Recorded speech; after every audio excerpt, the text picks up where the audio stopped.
suffered a crisis in our culture.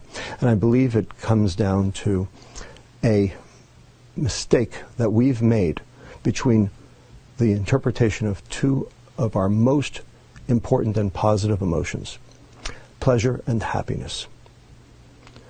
A lot of people equate the two, but I'm here to tell you that they are completely different. A lot of people think they're exactly the same. In fact, on the internet you can find definitions that actually conflate and confuse the two. So what are the differences between pleasure and happiness? And I believe there are 7. Pleasure is short-lived, happiness is long-lived. Pleasure is visceral, happiness is ethereal. Pleasure is taking, happiness is giving. Pleasure can be achieved with substances, happiness cannot be achieved with substances. Pleasure is experienced alone, happiness is experienced in social groups. The extremes of pleasure all lead to addiction, whether they be substances or behaviors. Yet there's no such thing as being addicted to too much happiness. And finally, number 7, most important, pleasure is dopamine and happiness is serotonin. Now, these are 2 biochemicals. These are 2 neurotransmitters. These are 2 chemicals that the brain makes and uses to communicate between one neuron brain cell and another. Now, why do we care? So what? Well, turns out dopamine excites the next neuron. And neurons, when they're excited too much, too frequently, tend to die. So the neuron has a defense mechanism against that.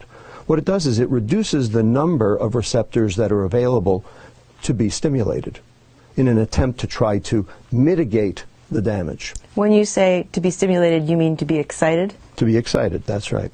And so we have a name for that process. It's called downregulation. And a lot of different chemicals in the body do that. Now, you get a hit, you get a rush, the receptors go down.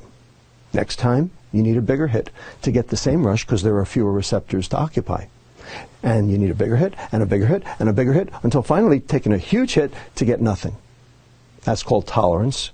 And then when the neurons start to die, that's called addiction. Serotonin, however, is inhibitory. It's not excitatory. It inhibits its receptor to provide contentment, to zen out, if you will. So you can't overdose the serotonin neuron. And what does it mean to inhibit a receptor? What it means is it binds, but it doesn't activate the process beyond the receptor. So what it does is it basically slows down those neurons instead of causing them to fire up. And so in doing so, you end up with the process of contentment, that feeling of one with the world, if you will, that thing we call happiness. Now, there's one thing that downregulates serotonin, dopamine. So the more pleasure you seek, the more unhappy you get. And Las Vegas, Madison Avenue, Wall Street, Silicon Valley, and Washington, D.C.